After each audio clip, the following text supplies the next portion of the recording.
sur une nouvelle vidéo de la chaîne NaturoGaia. Je m'appelle Kenza et aujourd'hui je vais vous parler de mon parcours pour devenir naturopathe.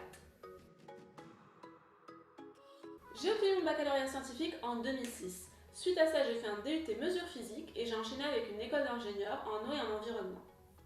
Ensuite, j'ai travaillé pendant 5 ans dans une entreprise spécialisée dans la délégation de services publics d'eau potable et d'assainissement.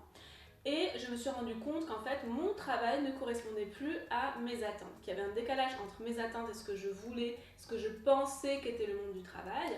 Et on va dire que ce sentiment a été accru, augmenté par les lectures que j'ai eues ces 2 dernières années. J'ai donc décidé de faire une reconversion professionnelle. Je n'ai pas fait de bilan de compétences. Je n'ai pas été accompagnée du moins pour faire un bilan de compétences. Je sais qu'il y a des structures comme Pôle emploi, le Fonds Gessif, l'APEC qui peuvent vous accompagner et je vous encourage vivement à le faire si vous ne savez pas par où commencer. Moi j'ai simplement listé les domaines qui m'intéressaient vraiment. Donc au départ je pensais faire une reconversion en devenant diététicienne. Donc j'ai regardé les formations que je pouvais suivre, j'ai regardé des forums, j'ai regardé j'ai recherché un maximum d'informations sur internet. J'ai aussi contacté des diététiciens avec qui j'ai échangé longuement et je me suis rendu compte qu'en réalité ce métier ne me correspondait pas parce que je n'étais pas intéressée par l'approche en fait. Le calcul des kilocalories, il y avait certaines choses qui me gênaient, qui me dérangeaient profondément, comme le fait qu'on recommande la consommation de produits laitiers, de produits raffinés comme les farines blanches, de riz blanc. Donc ça c'est des choses qui, moi dans mon alimentation, je les ai changées et j'ai vu l'impact positif qu'ont eu toutes ces choses sur ma santé. Et je n'avais pas envie d'exercer un métier qui recommandait ces choses-là. Par contre, j'ai compris quelque chose de fondamental. En faisant mes recherches par rapport au métier de diététicien, j'ai compris qu'en réalité, ce n'était pas l'alimentation qui m'intéressait, mais l'alimentation saine, l'impact de notre alimentation sur notre santé. En effet, j'ai eu pendant des années des problèmes de santé. Petite, j'ai eu un rhumatisme articulaire aigu. Adolescente et jusqu'à l'âge adulte, j'avais des rhinopharyngites à répétition, des angines à répétition. Et c'est en changeant des choses assez simples dans mon alimentation que j'ai pu m'en défaire ou du moins les limiter. Les laitages en font partie.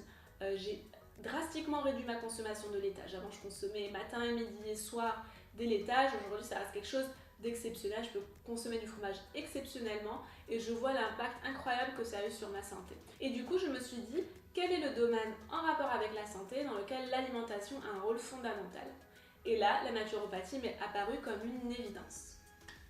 Donc j'ai commencé à faire des recherches sur la naturopathie, j'ai regardé de la même manière dans des forums, j'ai cherché sur internet, j'ai contacté des naturopathes et ça m'a conforté dans mon choix de devenir naturopathe tout simplement. Une fois ma décision prise, j'ai commencé à regarder les formations pour me former. Pour faire très simple, il y a 2 catégories de formations. La première, c'est les formations en présentiel. La seconde, c'est les formations à distance. On vous envoie des cours en ligne sur une plateforme, on vous envoie des vidéos, des tutos, et donc vous avez des examens écrits que vous devez renvoyer, ainsi que des évaluations à distance. Moi, pour ma part, j'ai très rapidement mis de côté ces formations. Pourquoi? Parce que déjà, elles ont un coût qui est non négligeable aussi. Et deuxièmement, pour moi, un bon thérapeute, c'est un thérapeute qui a pratiqué, qu'on a corrigé. Je vois par exemple aujourd'hui sur les cours comme la réflexologie plantaire, les profs sont derrière nous pour nous corriger. Et c'est vrai que moi, très rapidement, j'ai mis de côté les formations à distance.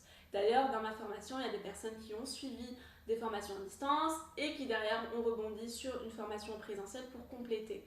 Et ça peut très bien être votre approche, hein. Vous pouvez très bien commencer par une formation à distance pour voir si ça vous intéresse ou pas et approfondir et mettre en pratique en faisant une formation présentielle. Ça peut être aussi une option, mais selon moi c'est compliqué d'être un thérapeute compétent en ayant fait uniquement une formation à distance sur internet. On passe maintenant aux formations en présentiel. Alors, sur les formations en présentiel, vous allez retrouver, les premières formations que vous allez retrouver seront les formations qui sont adhérentes à la FENA. Donc c'est la Fédération Française des Écoles de la Naturopathie. C'est une association qui existe depuis longtemps, qui est reconnue. Je vous avoue qu'au départ, je pensais m'orienter sur une de ces formations tout simplement parce que leur programme scolaire me paraissait complet, il me paraissait sérieux.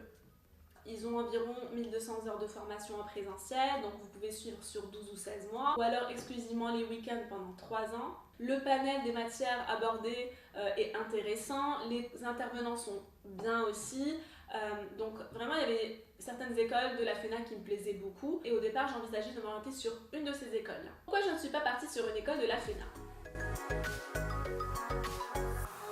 Tout simplement parce qu'en poursuivant mes recherches, j'ai découvert qu'il y avait une école en France dont le diplôme était reconnu titre RNCP. Qu'est-ce que ça veut dire? Ça veut dire que c'est un diplôme qui est reconnu par le ministère du Travail.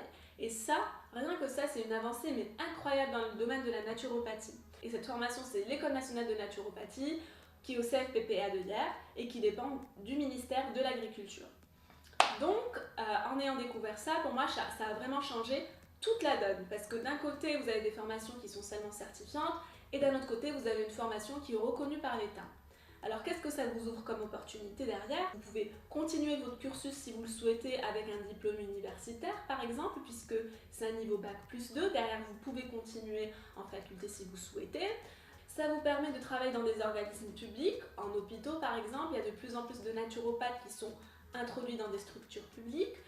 Et tout simplement gagner en crédibilité, puisque vous avez suivi une formation qui est scientifique et qui est adogmatique. Et d'ailleurs, pour moi, c'est l'une des principales raisons pour laquelle j'ai choisi cette formation, parce que je me suis dit que voilà, si c'est une formation qui a été validée par l'État, c'est-à-dire que derrière il y a un contenu scientifique qui a été approuvé, et c'est pas une formation où j'allais être en face de gourou.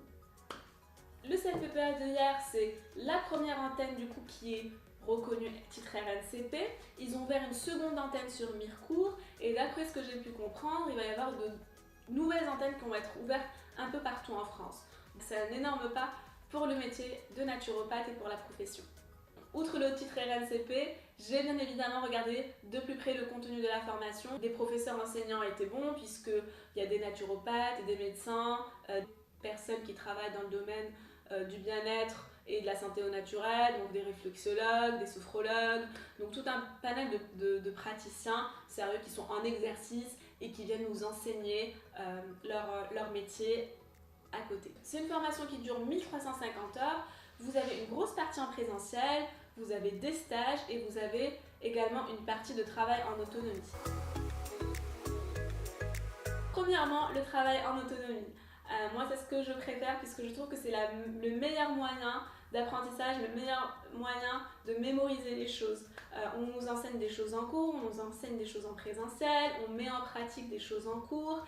Et derrière, le fait de travailler tout seul à côté, ça nous permet d'approfondir, d'aller creuser les matières qui nous plaisent plus et surtout de se les approprier. Deuxième point, les matières enseignées. Je trouve qu'en cours, on nous donne un large panel, on nous enseigne un large panel de matières. Donc ça va être des matières telles que l'anatomie, la physiologie, l'iridologie, mais on va également toucher à des matières comme la sophrologie, la réflexologie plantaire, les points de Knapp, le Qigong, l'alimentation saine. Donc c'est vraiment un panel qui est extrêmement large. On nous donne tout un tas d'outils et derrière ça nous permet d'approfondir en fonction de nos différentes affinités. Troisième point, des personnes d'horizons très différents. Donc la personne la plus jeune de notre promotion a 20 ans à peu près et la plus âgée plus de 60 ans. Et donc on a vraiment des profils très différents. Mais on est unis par les mêmes valeurs et ça je trouve ça assez extraordinaire. On peut avoir des discussions puisqu'on a des centres d'intérêt en commun. Certaines personnes, du fait de parcours différents, vont m'apprendre des choses dans certains domaines. Je pourrais leur apprendre des choses dans des domaines différents, dans un domaine différent. Et du coup c'est vraiment hyper enrichissant et stimulant et ça fait aussi du bien de se retrouver avec des personnes qui ont les mêmes centres d'intérêt que vous. Ce qui a été le plus dur, le rythme, indéniablement. Le rythme au début pour moi ça a été quelque chose de compliqué parce que j'ai travaillé pendant 5 ans dans une entreprise. On se lève le matin, on va au travail, on travaille sur des projets, on est stimulé, on crée en fait quelque chose. Alors que là, en position d'écoute, c'est-à-dire en position passive, vous devez emmagasiner, enregistrer un maximum d'informations et mine de rien, c'est épuisant. On va dire que ce côté de la vie étudiante ne m'avait pas trop manqué. Deuxième point qui a été un peu compliqué pour moi, c'est les matières qui nous sont enseignées, notamment les matières théoriques. Moi, je viens d'un cursus scientifique, sans pour autant venir d'un cursus médical. Je n'ai quasiment pas fait d'anatomie. J'ai fait de la physiologie, mais quand j'étais au lycée, donc c'était vraiment les bases, le b.a.-ba. Et là, on rentre vraiment dans des choses qui sont complexes pour quelqu'un qui n'a jamais fait de physio ou d'anatomie. Mais bon, à la fin du cursus, on est censé sortir avec le même bagage, les mêmes compétences, les mêmes connaissances. Je me dis que normalement, il ne devrait pas y avoir de problème. Dernier point hyper important. Je n'ai pas abordé dans cette vidéo le financement de la formation. Il faut savoir qu'une formation de naturopathie coûte dans les 10 000 €. Je vais très certainement faire prochainement une vidéo où je vais parler du financement de la formation, puisque j'ai réussi à faire financer ma formation à 100%. Essentiellement puisque la formation au CFPPA de hier est une formation de titre RNCP. Donc je vais vous faire une vidéo pour vous expliquer tous les tenants et les aboutissants, comment j'ai fait pour monter mon dossier, quels sont les délais, quelles sont les pièces justificatives que j'ai fournies, quels sont les tips à avoir. Donc je vous prépare ça très prochainement.